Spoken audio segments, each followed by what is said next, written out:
Hey guys, welcome back to my channel. In this video I'm going to be sharing with you guys lessons I've learned from working full-time for the past 7 years. Wow, even saying I'm like, wow, damn, 7 whole years. Yes guys, I've been working for the past 7 years. I finished university in 2013 and I started working the next day after I finished from uni, and I've been working ever since then. So it's about 7+ years actually. Anyway, in those years I've spent the past 5 years working in finance. I worked at a big 4 firm. I worked at PwC, and now I'm working as an investment banker in Lagos, Nigeria. Before all that, I worked in a startup. I've worked in HR, human resource. I've worked in I've worked in a startup as well. I've done product development. I've done a lot of interesting roles actually. So I'm sharing with you guys lessons that I've learned in those 7 years. Things that I wish I'd known before I took my very first job, my very second job, or my job as a finance person. This is the video you need to watch before you apply for your next job, before you take your next career move. The very first lesson that I learned in my career is that for every job that you get, you want to establish your goal for that job. Yes, every job you get, and I know that it may sound strange because you're like, go for the job. Yes, many people just think that I want to have a job just so I can have money. That is actually a very real and very valid goal. To be honest, if you are broke, you are jobless, you need a job so you can have money to eat. But truth is that after your initial desire for money to eat is achieved, what else? So you need a goal for every job that you get. Why are you in that role that you are currently? Are you there to learn a skill? Are you there to build your networks? Are you there for that position? Are you there to learn to manage people? There has to be a goal. And for some of you that have been in the same job for a long time, for 2 years, 3 years, 5 years, for every year that you are in a job, every promotion, you want to be asking yourself, what am I going to get out of this job? What am I going to get out of this role? If you don't have a goal, you will struggle to be motivated. You will struggle to find fulfillment in that job, because you'll be feeling like, I've been here for 5 years, what have I gained? It's because you do not have a goal. If there is no target, you cannot hit it. So for every job you are getting a new job, you want to ask yourself, why am I going to this company? What am I trying to get? Example of goals include money. That's a goal. You want to learn a skill, so you can get a job to actually learn a skill, to become skilled at something. A goal may be to manage people. A goal may be networks. So for example, a job that involves traveling around, that's a job where you're definitely going to build networks. That may be a reason for getting that job. So set your goal for each job. Another thing around this goal setting as well is set your exit dates. That's something that I don't think a lot of people do. When you get a job, set an exit date for that job. No job is forever. Either you leave or you are fired. Yes, you may work for 20 years. You may work for 10 years there. The truth is that in our generation, I'm in my 20s. Now I'm in my late 20s. My generation, many of us do not work for 10 years, 20 years in one place. It's not something we do. So let's be real with ourselves. You may not work somewhere for 20 years. You may not work somewhere for 10 years. But even if you will, set an exit date. I live in here in 2 years. I live in here in 5 years. I live in here in 10 years. Are you not living here forever? Decide when you are leaving a job. And the reason why you want to do that is because, again, you don't want to look back and say, oh, 2 years? What have I done in 3 years? You don't want to be like, my friends are moving. You want to be comfortable. You want to tell yourself that I'm not living yet. I'm living in 2 years. I'm not living yet. I'm living in 3 years. And when that 3-year time comes, because you know you're living in 3 years, you can begin to look for opportunities, the next opportunities from them. Second lesson that I have learned in my career: people that are in a company are the best example of what your life is going to look like in the company. That's the lesson. You enter a company and you are going there, you are green, you don't know anything. You don't know if you're going to suffer there, if people are nice, if it's toxic. You can't see all those things on their website. The easiest way to see those things is through the life of people that are in the company already. So a very good example is, if people that are working in the company do not have professional qualification, let's say you are writing the CFA exam or you are writing the ACCA exam and looking for a job in a company, and nobody in that company has CFA, nobody in that company has ACCA, that tells you something. It could mean that the company does not actually value professional qualification, which is going to be a problem, because they're not going to give you time for leave.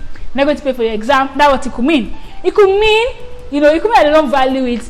It could mean that you may not have time. It could mean that you'll be so overworked that and I know that happened to people before, where people pay for exams and they're so overworked that they don't even go for the exam.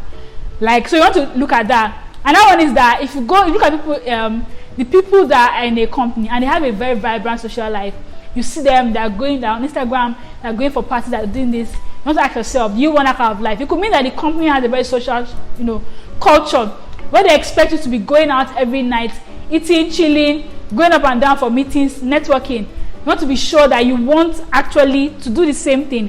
If you're not quiet, you don't really like going out like that, you may find that you will struggle in those scenarios. Now you ask me, Tayo, how are we going to know that? I'm going to let you in on a ninja technique that I learned using LinkedIn. I believe that LinkedIn is the best thing that was created for our careers since sliced bread. Amen. Amen.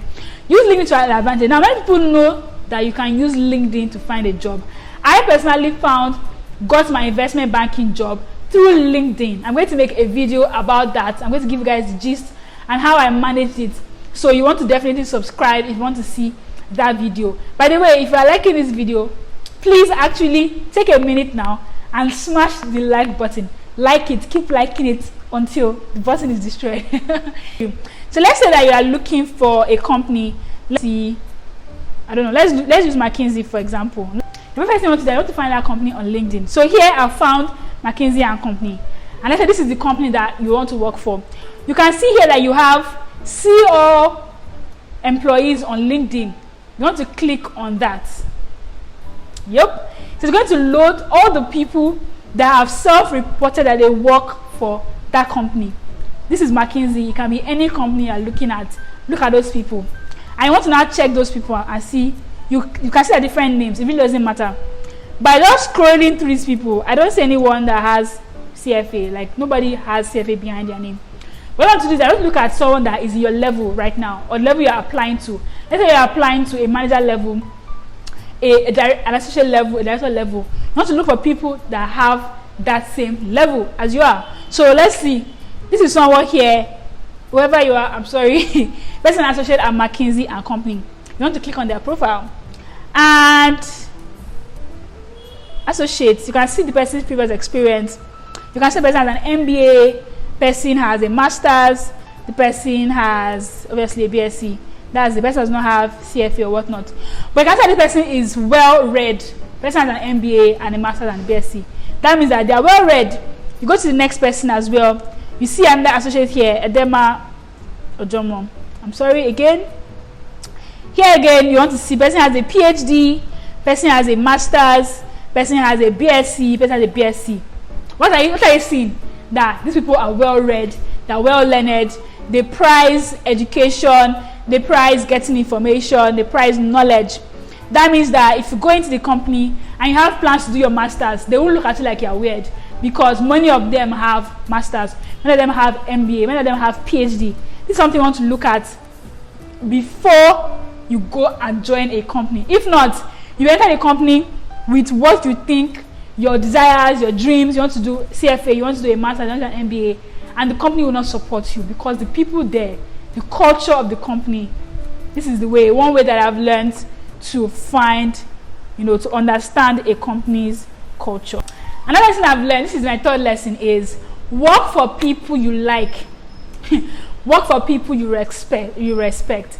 Now, I know this lesson is it may be subjective, and it may not be a lesson that you'll be able to apply immediately, because many times, if you are looking for a job, you really don't have all the power to choose who you want to work for and whether you like them or not. And to be honest, it could be like, Tayo, I just want to get a job.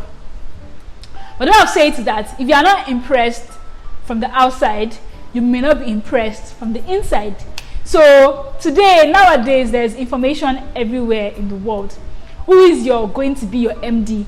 Who is going to be your senior at work? Google those people. Find them on Instagram. I do this every time. To be very honest with you guys, this is a secret. I don't have meeting with anybody I have not Googled yet. And if I Google you and I can't find you anywhere, I can't find you on Instagram, Twitter, just know that I most likely do not trust you. You're going to work harder to win my trust, because why don't you have a profile? Are you trying to hide something? That's by the way. But the point is that today there's information everywhere. Google the company. Google the company, go to the news section of Google and check what can you see about the company. Go to their social media profile. What are the comments people are leaving on their profile? If they have an app, go to the Play Store. Check the comments people are leaving there. Do they have for customer service? You know, are they harsh people? Are they brash people? Look for people that are in your networks that know someone that works in that company. And this is where LinkedIn again helps. If you are not impressed by these people, either by, I want to say like, you don't like the person as a person. Maybe because I like your career trajectory or something. You have to like something about the people you are working with. If not, you will struggle. You may find yourself struggling. So if you have the choice, if you are choosing between 2 or 3, 4 jobs, this is something to consider. What company do you actually like? Let me give you a good example where I use this. Before I joined, I became an investment banker. When I was recruiting to move to investment banking, I actually got an interview, my final interview with one of the big 4 firms as well, not PwC. And I liked this company because I thought big 4, I've done big 4 before, I'll be safe. Then I got to the interview, time for the interview, and I sat down at the reception. First of all, the reception chairs were very horrible, to be very honest. You are a big 4 company in Nigeria, you are a top organization in Nigeria, and you have plastic chairs in your reception. For me, this may not be for everybody. For me, that's a lot, because I come from PwC.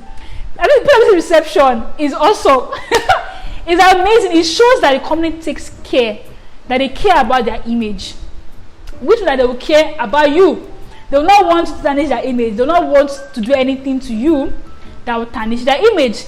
So it was plastic chairs, and it was not even like, there was no interior. It was like orange and yellow and orange. I was like, who designed this place? Anyway, that was strike 1. Strike 2 was that interview time was 8, and this happened to me again. My very first, before I even entered PwC, I was recruiting for a PE firm. And that PE firm, interview time was, I think, 11 a.m. At that time, I used to live in Ogun State at that time. So I had come to Lagos on the island. I've come to the island from another state. I had spent hours on the road in a bus to come for this interview in this company. And the interview was, I think, 11, it was in the morning, 9 a.m. And I got there very early, I think 7 or something, because I was trying to avoid traffic. So I sat down there, and you know that they did not interview me till 6 p.m. that day. As I said, this is a thing I wish I had known. That was my very first finance job. I thought that was where it was supposed to be. I waited in the reception. I did not eat lunch. I did not eat lunch. I had nothing. Thank God I had a book to read. That was it. They kept posting me. The person that I was supposed to interview, I had Googled the person. I had seen the person's face. I knew who the person, I could recognize the person. And that person was in the office. The person was passing me in the reception. And I kept telling the receptionist, does he know I'm around? He says, yes, it's busy. And I said the person, pass, go for lunch and come back. And I was like, do they know I'm here? And I waited 6 p.m. Finally, they called me in for the interview. And at that time, I had to wait because I came from a whole state to this place. At least let me get the interview, right? And I got there, and the guy started talking about, do you have a boyfriend? Do you have a boyfriend? And at that time, I was in a long-term relationship. And I was like, like I was irritated. Of course, I got the job, of course. The HR as well. The HR asked me, she said, are you sure you want this job? And I was like, I applied for the job, did I not? I waited for, in my mind. And she was like, because this job is for mostly men, it's mostly for men, and you're a woman, and you live in Ogun. I was like, I'm willing to move to Lagos once I get the job.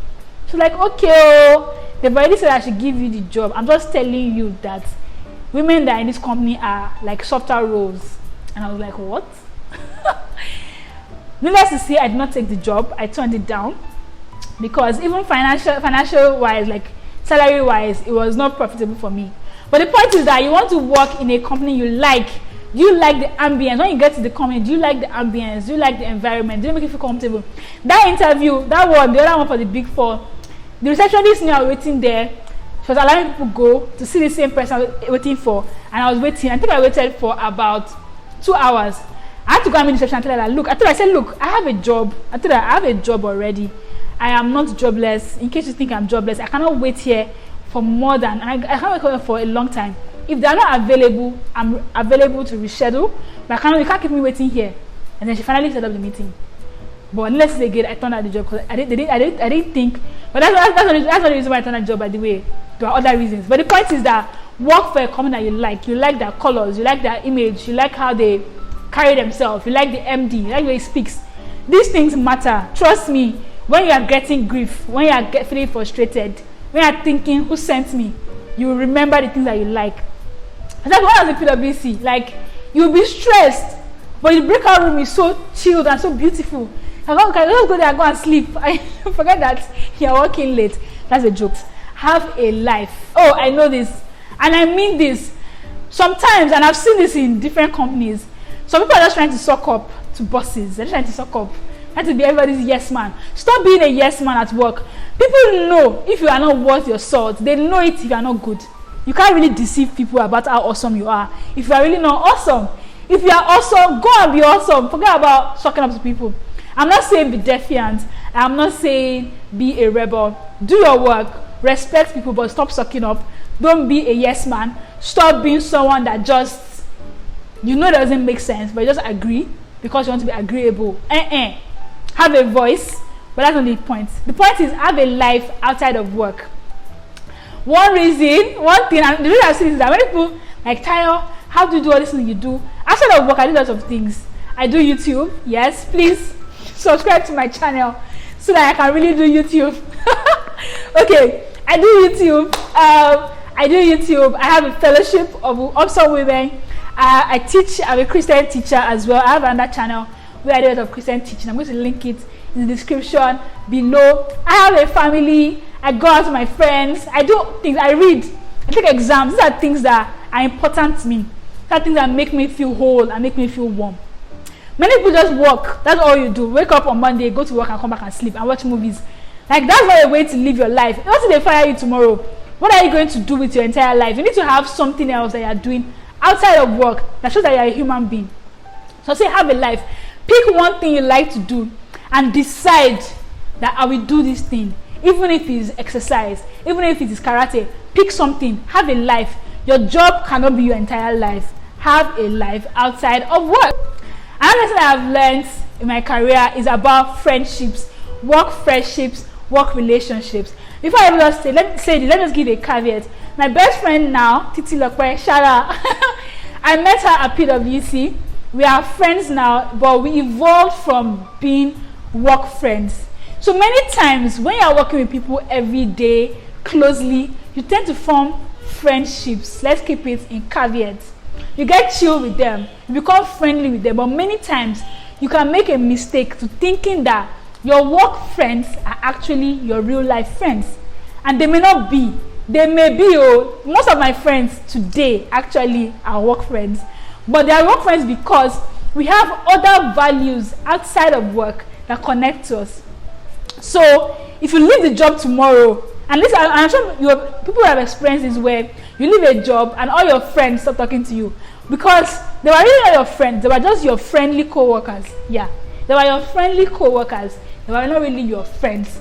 So if you're going to build relationships at work, know that you are being friendly to your co-workers. You are work friends. If all you talk about is work, if the reason why you guys call each other is talk about work, if the time you guys hang out is at work, you might not really be real life friends. You are just work friends, and that is fine. Because it's very paramount to actually have work friends. They make working easier on the brain. But in terms of real life, and I'm saying this because I've suffered heartbreak in this regard, where I think, oh, we are friends, we are so chill, right? We work together every day. Then I leave the company, and then that is it. Firm silence, because they were not really my friend, they were just work friends. So what I'll say is that if someone is actually your friend at work, and you're interested in making the person your real life friend, I'll say involve them in other things in your life outside of work and see how they respond. If they respond very well, then they are your real life friends. For example, one of my best friends, how we became friends from PwC. But then before we knew it, we started going to like Christian concerts. I think we went to one Christian concert together. I invited her for a church program. We went to like a poetry church.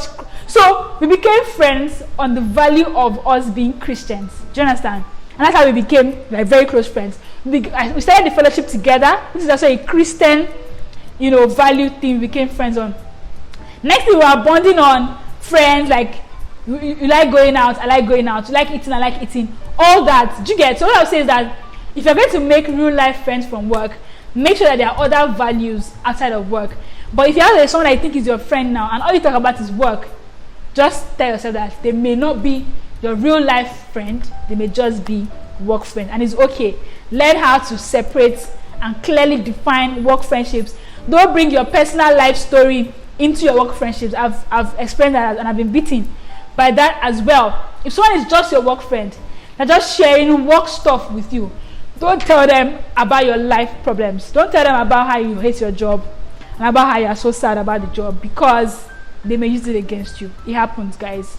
Let's just be real. It does happen. Not everybody does it, but it does happen. Do not bring your life story. Don't tell them at work about someone that your abusive parents or something. Take care of your business. Take care of it with your real life people, your real support system, and keep your work friendships at work where they are. Keep work and personal life like this, separate. Don't bring them together, because they don't work well. To be very honest, work, especially if you're working for someone, and real life, they don't really work. So one more bonus lesson I'm going to add is, and this lesson is very important, especially now that we are all working from home, is you want to get a personal phone and you want to get a work phone. The phone you're using now is your personal phone.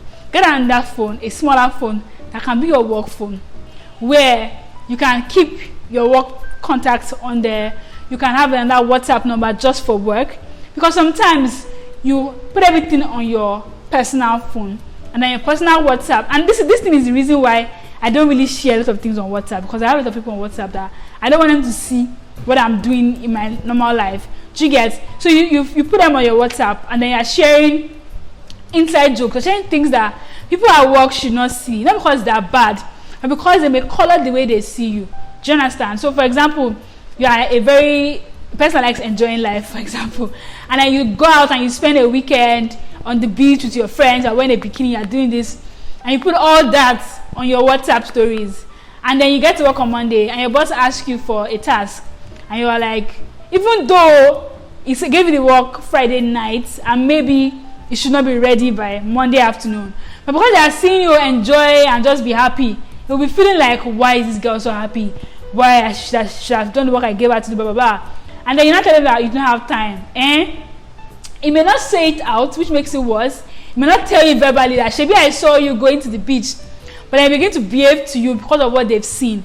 Again, these are some things I've experienced, and I just know that it's just cleaner to keep your work relationships on your work phone, on your work WhatsApp, work phone. So on that WhatsApp, everything that is there is work appropriate. Do you understand? Or nothing should be there at all.